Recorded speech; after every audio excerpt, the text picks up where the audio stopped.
رحیم پروداکشن. سلام علیکم تماشاگران عزیز و گرامی قدری کانال رحیم پروداکشن. همه گفتن شما برای چی روزگیریش نمیکنه؟ یعنی بازی برد نول هم خلاص کردی؟ ما روزگیریش نمیکنیم.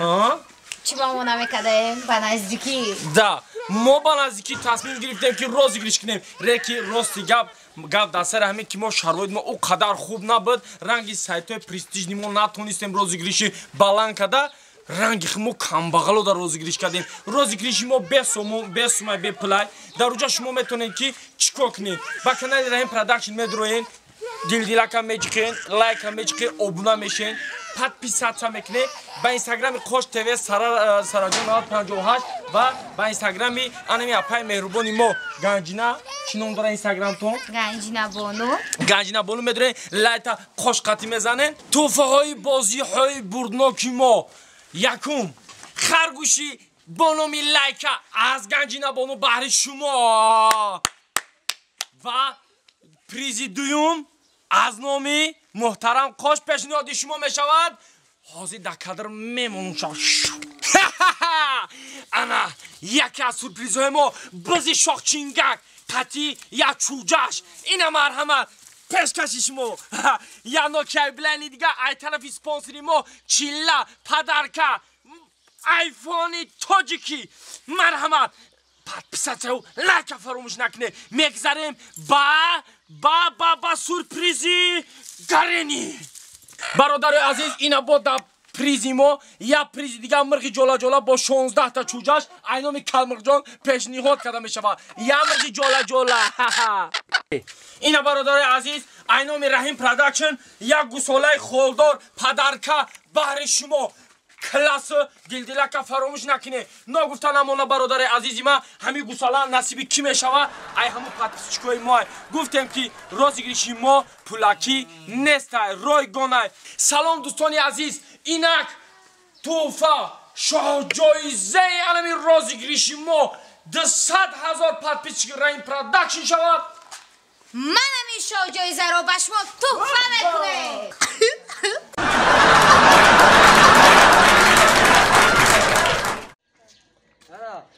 دوستان عزیز، هواداران سامانه رحیم پروداکشن، مردم غریب نون اوچگی نه اوچه مای چاگدون کن. خوزی بسم الله الرحمن الرحیم میگم ای سری گروه اول زنون نمیشکنم. اول جدا پدر تای اول ای سری پدرت ایو همین خیلانه خشون میکنه مگه پدر دمون پدر جان بشکن اینا این رحمتی دی ای اکای چلا رحمتی انسانی خوبه ششتای دستم نوشته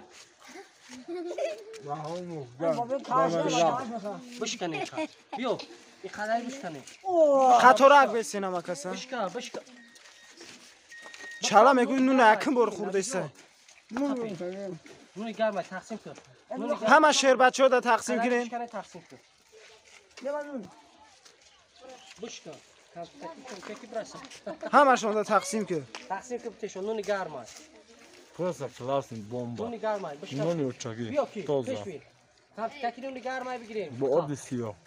ای دستی ما بگی نون گرمه خب کی دو درجه بگی اسم جان پیش بیا جا بیا یه ماه باره الله به خاطر رای کردیم که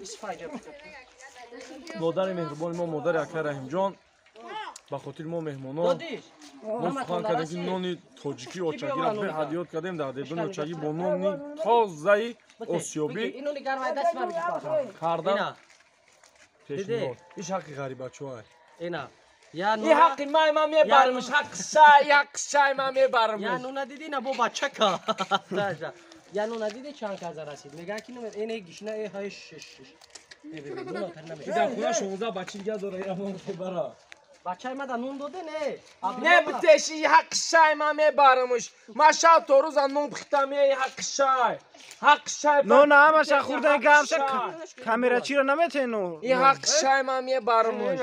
دختر ما بودن نیم کولا کردن و آوردن یک شای فیکا اکا جبار اکا جوبیر شکر میکنه دوست عزیز پروسه تقسیمات کردیم در دوم زن زنده هستن دعا کن نونی با بزرگ مزه همه تاگون خانی پس بلند باشه همه کسا زنده باشن مردم خداوند همه وقت نگهبان شما باشد ما با شما زنده ایم اینا برادرها یه مویزه چیل خلاندر خودم با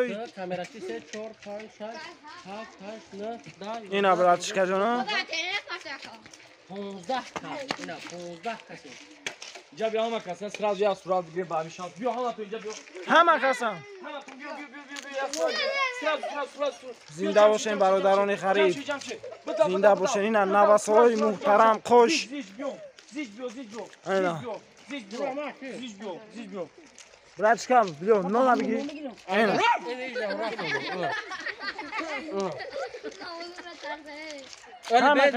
همه کسا بسین از صورتون بگیرم ولی سو گردون اینا ما یگون شنا میبریم ولی بسیاری و هزار احمد میگه اکای رای میخله با این دو نفره باید فایده وشا که ای با نون تقسیم کردن ولی برای پراسموت با برای پول کنیم ولی بسیاری آدمو کامنتاری هر چیزایی چی مینویسن کسی چیز میگن دامو چی گاز خاطی میزنم شب بگو تا تنگی هم جام کرده گیرسام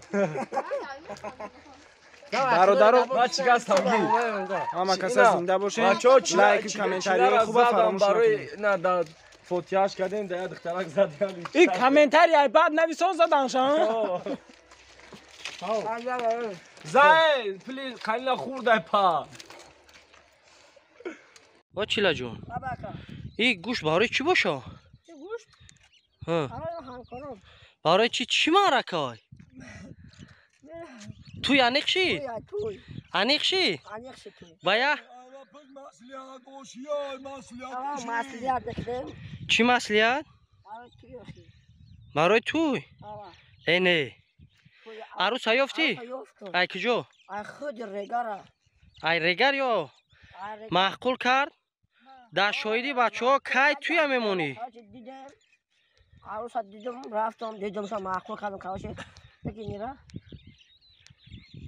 معقول کردم ما یا بچه بگذاریم ای بری اکه قربانش بگذار با این توندمون اینا اکه قربان یا دوش میتی برای تویوش ولی اول تشکیلی هم اول پیش ای انا خداوند برادر ما رو خوشبخت کنه انا هزار رحمت برای این آدمایی که اهل گروه ما دستگیری کردن سخنان ما رو نگفتن ای برای مثال در روی رضای خداوند انا می چیلا جون دستگیری کردن اینا سبب شد می ویدیو که چیلا را همون دخترک دید شکری خداوند چی میگن جفتی خود چیافت خداوند همین قرض داریم که خوشبخت شوه همین اولاددار شوه ما در توش در خدمت باشیم همین برادری ما که سبب همین کسب ما شد خداوند کنده نباشه هزار رحمت الله اکبر کم تولد کردی این میره سایورا کلینا چلا دا سایورا ای سری حلقه چیلا دا بشونونش که مونده بلوی گردن چیلا دا بشونونش